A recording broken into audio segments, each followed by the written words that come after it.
Assalamualaikum warahmatullahi wabarakatuh. Tonton Fahriza Nora Official. Subscribe, like, share, and comment. Assalamualaikum warahmatullahi wabarakatuh. Cerita ini disampaikan oleh Yahya bin Salim. Beliau berkata, "Kana indana bi Makkata rajulun min ahli Khurasan wa kana rajulan salihan." Di tempat kami, kata beliau, di Mekah ada seorang laki-laki yang berasal dari penduduk Khurasan. Artinya orang itu orang migran.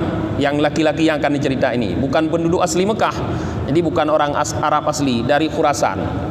Dia datang bermukim di Mekah. Nah, wa kana rajulan salihan, dan dia adalah seorang laki-laki yang saleh. Di waktu dia tinggal bermukim di Mekah, dia di situ hidup sebagai seorang laki-laki yang saleh. Orang saleh itu berarti dia taat kepada Allah, baik hubungan dengan sesama manusia. Wa kana nas yuda'unahu wada'i'ahum. Di saat itu orang-orang, artinya para penduduk Mekah, menitipkan barang-barang mereka itu kepada laki-laki ini. Jadi laki-laki ini di saat itu menjadi sebagai tempat penitipan barang. Karena roji kah na bank tu kubah barang, kubah bank, hana pajak gade roji. Paksa dan nak kubah menyot dan nak berangkat dan nyot dan nak jak luar kota. Nah, pada orang yang terpercaya, rupanya orang-orang Mekah di sana itu kepada laki-laki Khurasan ini dia menitipkan seluruh barang mereka apabila mereka ingin keluar kota. Nah, maka terjadilah suatu kejadian, faja'a rajulun fa'auda'ahu asyarata alafi dinar.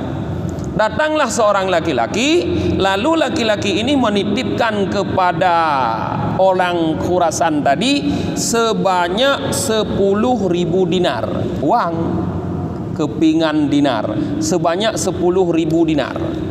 Nah, satu keping dinar itu berapa jemaah kalau dengan sekarang? Biar kita tahu betapa besar. Seukuran dengan emas kita sekarang 4,25 gram. Satu keping uang emas, uang dinar. Karena emas itu uang dinar, uang emas. Satu uang dinar seberat 4,25 gram. Munyongan muh tanya semua yang kerap di manyam dengah. Kalau 4,5 karena lehegram ni manyam beda dengan muh bandaje. Tau muh pantan laradi. Tanya ilho ino lehegram. Berarti kerap manyam dengah. Dikalikan 10.000 padit gram. Munyata kali dengan peng 1 gram jinanya sekitar 800 lebih. Padit 10 miliar peng dititip oleh laki-laki ini kepada orang Khurasan yang tinggal bermukim di kota Mekah yang hidup sebagai orang saleh. Wa kharaja rajulun fi hajatihi. Setelah laki-laki ini menitipkan uang, dia keluar kota untuk kegiatannya. Faqaddama rajulul Makkata. Setelah selesai kegiatan di luar kota, dia datang kembali lagi ke kota Mekah. Waqat mata Khurasani. Di saat dia kembali ke kota Mekah, dia dapati orang Khurasan yang dia titipkan uangnya sebanyak 10.000 dinar ini sudah meninggal. Mati. Anali urungnya. Karena orang Khurasan yang dia titipkan uang sudah meninggal, ya karena belum ada pencatatan dulu yang bagus, maka wasa'ala ahlahu wa waladahu amalihi. Dia dekati istrinya, anaknya, dia tanya sama istrinya, dia tanya sama anaknya tentang hartanya yang dia titipkan sama orang meninggal itu. Falam yakun lahum bihi ilmun. Ternyata tidak ada seorang pun dari istri dan anak-anaknya yang tahu tentang titipan 10.000 dinar itu. Hana mutiro binepu, perumoh hana mukom, anak bihana kudu puilong. Kong kamu mangule demnya kutanya oleh kenyan. Ka tepres oleh kenyan. Mumang. Maka faqala rajulu lil fuqaha'i Makkah wa kanu yauma idzin mujtami'ina mutawafirin. Maka laki-laki ini, ya, dia datangi sekelompok ulama fuqaha yang ada di kota Mekah, yang kebetulan saat itu mereka sedang berkumpul dalam keadaan jumlah yang sangat banyak. Nah, dia datangi, dia tanya dia tanyakan solusi sama ulama-ulama tersebut. Dia lapor, dia ceritakan dulu kejadiannya. Katanya, auda'tu fulanan asyarata alfi dinar wa qad mata wa sa'altu waladahu wa ahlahu falam yakun lahum biha ilmun fama ta'murunani. Aku titipkan kepada si fulan sebanyak 10.000 dinar, tapi dia sekarang sudah meninggal. Aku tanyakan kepada anak dan istrinya, tidak ada di antara mereka yang tahu. Apa yang kamu sarankan untukku? Ya, dia mengadu kepada para ulama itu. Apa kata mereka para ulama? Faqalu nahnu narju ayyakuna Khurasani min ahlil jannah. Kata para ulama, kami semua mengharapkan orang Khurasan itu adalah penduduk surga, karena mereka pun kan kenal orang Khurasan itu orang saleh. Jadi kalau menurut kita misalnya, kalau menurut kami orang Khurasan yang kamu titipkan uang itu penduduk surga, orang saleh. Maka kalau dia itu penduduk surga, caranya begini: fa idza madha minal laili sulusahu aw nisfahu, apabila malam nanti sudah lewat sepertiga atau setengahnya, fa'ti zamzam, kamu datanglah ke sumur Zamzam. Fatla fiha, lalu kamu jenguk ke dalam sumur Zamzam tersebut. Nah, wanadi, dan panggillah, ya fulan bin fulan ana sahibul wadiah. Hai fulan bin fulan, aku adalah orang yang menitipkan uang kepadamu. Nah, itu saran para ulama, karena mereka menduga bahwa orang yang meninggal itu yang dititipkan uang orang baik, penduduk surga. Maka disuruh caranya untuk mengetahui, karena tidak ada yang tahu di mana uang tersebut, tanya kepada orang yang meninggal itu. Caranya datangi sumur Zamzam. Jak bak mon tam-tam kenan. Jinguk le mon tam-tam tengah malam, hei urangnya. Pegah dro bahwa dro adalah urang yang kubah hartanya. Maka saran itu dilakukan. Fa fa'ala dzalika thalatha layal. Dia lakukan saran tersebut berturut-turut 3 malam. Tapi apa yang terjadi? Falam yajibhu ahad. Tidak ada suara seorang pun di dalam sumur Zamzam yang menjawab. Hek dia hoi hoi, ana tahu jawab mutirabi. Karena dia tidak mendapatkan ada jawaban, fa'atahum wa akhbarahum. Dia datangi kembali para ulama yang berkumpul di Mekah itu, lalu disampaikan bahwa tidak ada yang menjawab. Di saat para ulama itu mengetahui laporan seperti itu, mereka semua berkata, inna lillahi wa inna ilaihi rajiun, nahnu nakhsha ayyakuna sahibuka min ahlin nar.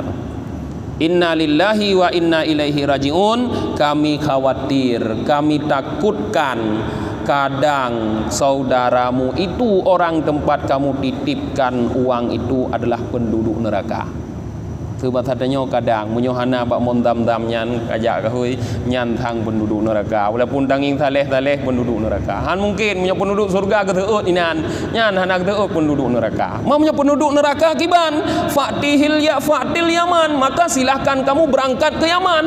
Udah sedot punya penduduk neraka.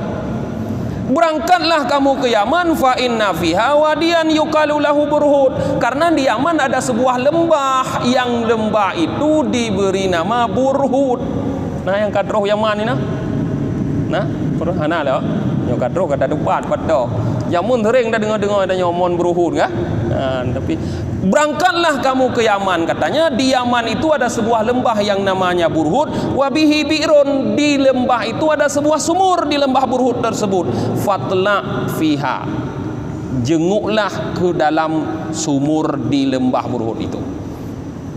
Idza madha sulusal lain aw nisfu, apabila telah lewat sepertiga atau setengah malam, maka panggillah orang yang itu. Nah, ya fulan bin fulan ana sahibul wadiah. Hai fulan bin fulan, saya orang yang menitipkan barang kepadamu uang. Maka saran itu dilakukan. Jauh dia berangkat dari Mekah ke Yaman. Berjauh dari Mekah ke Yaman yan. Kau ngom tawak katanya jino. Ngaunta paling ngejapnya jamun. Mungkin pada urau pada malam. Tapi demi uang 1.000 dinar, 10.000, kan 1.000 gejak. Nah, sampai dia di Yaman, didapatinya lembah itu dan sumur, maka dia lakukan saran. Fa fa'ala dzalika, dia lakukan saran tersebut. Fa ajabahu fi awwali sautin, baru sekali dia memanggil langsung dijawab. Kahana jawaban julang mon beruhutnya. Tu bertanya bantahoi, oh tungku ku menan tu, tungku Sulaiman, tu oh jinan nyopat lung. Anu tu. Tu oh laju namon beruhut. Mudah-mudahan Pak Sulaiman menan. Nyok ke jondo-jondo. Ha, ka tu oh laju inan namon beruhut. Ban ke seut inan ke pegah. Kan ke masalah titipan ni kita nyong le urang yang heuy pu ke keun wahka ma anzalaka hahuna, celaka kamu, kenapa kamu ditempatkan di sini, hai pakondro nino maksudnya kanya wakat kunta sahibul khair, padahal engkau dulu orang yang baik, kenapa di sini? Karena dia sudah tahu kalau di situ berarti penduduk neraka, karena kebegah ulama di Mekah mono yang neuheuy nal ina geus lemon berhut berarti nya urang penduduk neraka, munyol lamon tandam yang penduduk surga. Qala, berkatalah laki-laki Khurasan ini, kana li ahlul bait bi Khurasan, sebabnya saya ditempatkan di sini karena saya punya keluarga masih di Khurasan. Rupanya dikala dia merantau ke Mekah, walaupun dia tinggal di Mekah sampai meninggal, keluarganya di Khurasan. Mungkin tanya kata merantau, anak-anak perumah dideh, ada saudara, ada yah, mak, ada adik, kakak mentai kampung. Nah, dia keluarganya di Khurasan. Tapi apa katanya? Faqata tuhum hatta mitu. Tapi aku sudah putuskan hubungan dengan mereka sampai aku mati. Rupanya le gejak semenjak berangkat Khurasan hana gua wole. Anak gua kirim tepu bih. Musalu mana kirim minumnya dah pegah minimal muno. Jangankan gua kirim peng, gua kirim oleh-oleh tiga. Musalu mana gua kirim. Kaputuh hubungan saudara semenjak gejak Khurasan. Maka katanya fa akhadhani Allahu bidzalik, sebab inilah Allah siksa aku katanya, sebab putus hubungan saudara dengan saudaranya yang masih di Khurasan. Fa anzalani hadzal manzil, maka Allah tempatkan aku di tempat ini katanya. Nyan pelajaran katanya para jamaah. Walaupun sebegitu salehnya dia sehingga dipercaya di kota Mekah sebagai orang yang sangat jujur, bisa dititipkan barang, tapi karena satu cuma kesalahan, dia tidak bersilaturahmi dengan keluarganya di Khurasan. Akhirnya ditempatkan oleh Allah dalam neraka dengan bukti rohnya terhubung dengan sumur Burhud, Mon Burhud. Munya tabut dalam kitab fikah, Mon Burhudnya termasuk mon yang ijih mekruh datung itu mayang.